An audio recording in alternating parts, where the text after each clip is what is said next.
Hi viewers, welcome to our channel. ప్రస్తుతం మనతో పాటు సీనియర్ జర్నలిస్ట్ దామ బాలా సార్ ఉన్నారు. వారితో మాట్లాడదాం.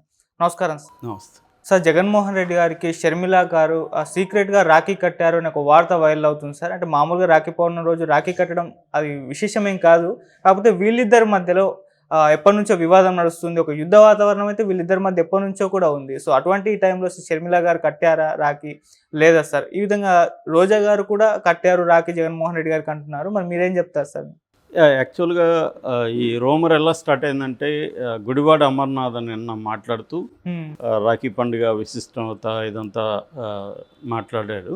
ఆ కాంటెక్స్లో షర్మిల జగన్కి రాఖీ కడుతుందా లేదా, మామూలుగా అయితే చెల్లి అన్న దగ్గరికి వచ్చి రాఖీ కట్టాలి, ఇది సంప్రదాయం. సో షర్మిల జగన్ దగ్గరికి వచ్చి రాఖీ కడుతుందా లేదా, లేకపోతే ఇంకో వేరే అన్నకేమన్నా కడుతుందా అనేది ఆయన మాట్లాడాడు.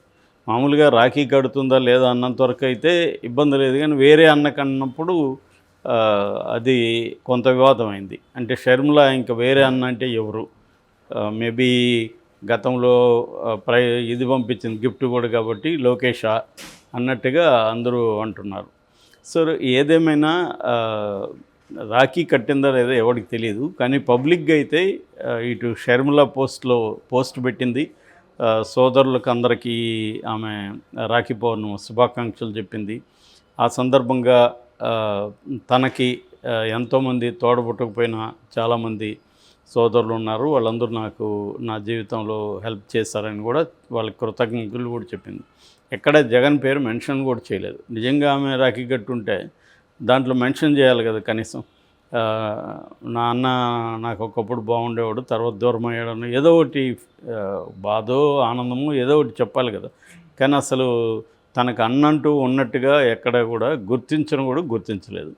అట్లాగే జగన్ కూడా రాఖీ పండుగ సందర్భంగా చెల్లెమ్మలకు అక్క చెల్లెలకు ఆయన అభినందనలు తెలిపాడు, శుభాకాంక్షలు తెలిపాడు. ఈ సందర్భంగా కుటుంబంలో అక్క చెల్లెల పాత్ర చాలా ఇంపార్టెంట్ అని చెప్పాడు. తాను అండగా ఉంటాను, అధికారం ఉన్నా లేకపోయినా అని భరోసా ఇచ్చాడు. తను కూడా ఎక్కడ షర్మిల గురించి చెప్పలేదు. సో మనకు మామూలుగా ఈ పుకారు ఎందుకు వచ్చిందో తెలియదు, కానీ ఓవరాల్గా షర్మిల అయితే రాఖీ కట్టినట్టుగా కానీ జగన్ పేరు ఎత్తినట్టు కానీ ఎక్కడ లేదు. అయితే పుకారు రావడం వెనక్కి కూడా ఒక కారణం ఉంది. అదేంటంటే ఆల్రెడీ తెలుగుదేశం ఎప్పటి నుంచో కూడా ఒక ప్రచారాన్ని మొదలుపెట్టింది. అదేంటంటే జగన్ తన పార్టీని విలీనం చేస్తున్నాడు కాంగ్రెస్లోని. దానికి తగినట్టు షర్మిల కూడా ఆ మధ్య మాట్లాడుతూ కాంగ్రెస్ అనేది ఒక మహాసముద్రం, అనేక పిల్ల కాలువలు కాంగ్రెస్లోకి వస్తాయి అని వైసీపీని గురించి ఉద్దేశించి మాట్లాడింది. సో మరోవైపు జగన్ దాదాపు 6 సార్లు ఇప్పటికీ బెంగళూరుకి వెళ్ళాడు. సో ఎన్నిసార్లు బెంగళూరుకి వెళ్ళాల్సిన అవసరం ఏముంది? సో ఇది క్లియర్గా అక్కడ కాంగ్రెస్తో ఆయన చర్చలు జరుపుతున్నాడు. కాంగ్రెస్ కానీ ఒప్పుకుంటే అతను ఇండియా కూటమిలోకి వెళ్ళే అవకాశం ఉంది. అంటే ఇక్కడ రెండు మనకి ఈక్వల్గా కనిపిస్తాయి, తెలంగాణ అండ్ ఆంధ్రప్రదేశ్లో ఈ రెండు పార్టీల గురించి. ఇటేమో డైరెక్ట్గానే సాక్షాత్తు రేవంత్ రెడ్డి ఢిల్లీలో బీజేపీలో విలీనమవుతుందన్నారు. అంతకుముందు రవిప్రకాష్ స్వయంగా ఒక భూకంపం జరగబోతుంది దేశ రాజకీయాల్లో అని చెప్పి ఆయన ప్రకటించాడు. ఢిల్లీ ఎన్నికల వరకు వీళ్ళు అనౌన్స్ చేయరు, ఢిల్లీ ఎన్నికల తర్వాత అనౌన్స్ చేస్తారని కూడా ఒక టైం లైన్ కూడా రవిప్రకాష్ చెప్పాడు. అంటే క్లియర్గా మనకి ఏంటంటే ఈ పొలిటికల్ పార్టీని బదనాం చేయాలి, లేకపోతే చనిపోయిందని చెప్పాలన్నప్పుడు దాని విశ్వసనీయతను ప్రజల్లో దెబ్బతీయడం అనేది ఒక స్ట్రాటజీ. అది అన్ని పార్టీలు చేస్తాయి. అంటే క్రెడిబిలిటీ లేదు, ఈ పార్టీ పని అయిపోయింది, తనని సేవ్ చేసుకోవడం కోసం వెళ్ళిపోతున్నారు. ఇదే పని వైసీపీ కూడా గతంలో చంద్రబాబు విషయంలో కూడా చేసింది. తెలుగుదేశాన్ని బీజేపీలోకి మెర్జ్ చేసేసి చంద్రబాబు తాను సేవ్ చేసుకోవడం కోసం ఈ ప్లాన్ చేస్తున్నాడు, అందుకనే 4 ఎంపీలని బీజేపీలోకి పంపించాడు అని కూడా అప్పుడు కూడా ప్రచారం జరిగింది. ఇది రెగ్యులర్గా జరిగే ప్రచారమే. అట్లని మెర్జ్ అంటే కావచ్చు. మెర్జ్ ఇప్పుడు ఈ మీద అయింది కదా, షర్మిల పార్టీని తెలంగాణ వైఎస్ఆర్టీపీ తీసుకెళ్ళి కాంగ్రెస్లో ఆమె మెర్జ్ చేసేస్తుంది. అలా కావని గ్యారంటీ ఏమి లేదు, కానీ ఒక స్థాయి పార్టీలు కావు. ఎందుకంటే 40% ఓటు షేర్ వచ్చిన పార్టీ ఆంధ్రప్రదేశ్లో 2% వచ్చిన కాంగ్రెస్లోకి మెర్జ్ అవుతుందంటే ఎవడు కూడా బ్రెయిన్ ఉండేవాడు నమ్మడు. ఎందుకు అవసరం ఉంది జగన్కి? పోనీ కాంగ్రెస్ కూటమి అక్కడ ఏమన్నా సెంట్రల్ లెవెల్లో అధికారంలో ఉందంటన్నా చెప్పచ్చు. కనీసం బీఆర్ఎస్ది కనీసం నమ్మే విధంగా ఉంది. కానీ ఎందుకు బీఆర్ఎస్కి కవిత 5 నెలల నుంచి జైల్లో ఉంది. ఆల్రెడీ కేసీఆర్, కేటీఆర్, హరీష్ రావు వీళ్ళ మీద కేసులు మొదలవుతున్నాయి. సో వీళ్ళు కూడా జైలుకి వెళ్ళే అవకాశం ఉంది. సో దీని నుంచి కాపాడుకోవాలంటే వాళ్ళకి మెర్జ్ అవ్వడమో లేకపోతే ఎన్డీఏ కూటమిలో చేరడమో అనేది అవసరం కేసీఆర్కి. జగన్కి అవసరం లేదు. జగన్కి ఏ అవసరం ఉంది?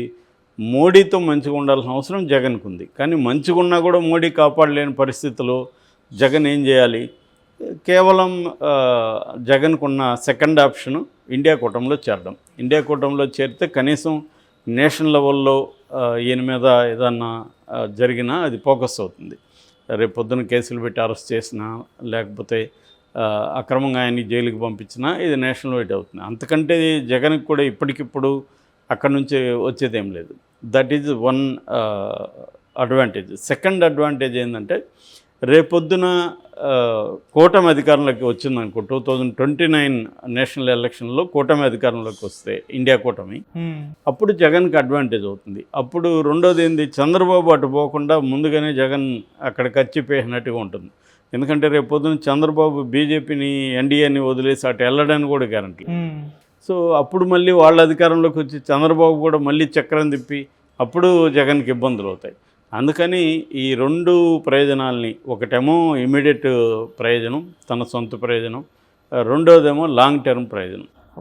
సో ఈ రెండు ప్లాన్ చేసుకొని జగన్ ఎక్కువ భాగం ఇండియా కూటమిలోకి వెళ్ళే అవకాశం ఉంది. ఎప్పుడు మోడీ తనకి హెల్ప్ చేయకపోతే, మోడీ తనని కాపాడకపోతే జగన్కి ఆప్షన్ లేదు. ఒకవేళ మోడీ కాపాడితే ఇప్పటికిప్పుడు జగన్ వెళ్ళడు. ఎందుకంటే ఈ 5 ఏళ్ళు మోడీ అధికారంలో ఉంటాడు కాబట్టి తనను మోడీ కానీ అరెస్ట్ కాకుండా లేకపోతే ఇంకోటి కాకుండా చూసుకోగలిగితే తను వెళ్ళడు.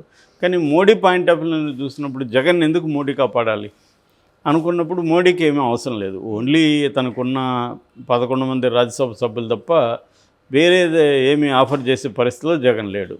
కాబట్టి ఆ 11 మంది అవసరం లేని పరిస్థితి మోడీకి ఏర్పడితే జగన్ని మోడీ సేవ్ చేసే పరిస్థితి లేదు. అందుకని ఒక రకంగా రెండు పడవల్లో కాలు పెట్టినట్టుగా జగన్ ఏం చేస్తున్నాడంటే, ఒక పక్క ఇండియా కూటమితో చర్చలు నడుపుతున్నాయి, ఇంకొక పక్క మోడీతో కూడా మోడీకి ఒక ప్రెజర్ క్రియేట్ చేయడం, నువ్వు నాకు అండగా లేకపోతే నేను కాంగ్రెస్ వైపు వెళ్తాను అని మోడీకి చెప్పడం, అది కనిపిస్తుంది. అయితే ఫస్ట్ టైం మోడీకి వ్యతిరేకంగా ఒక బిల్లుకి వ్యతిరేకంగా మాట్లాడడం కూడా ఫస్ట్ టైం మొన్న చూసాం, వక్ఫ్ బోర్డు బిల్లు.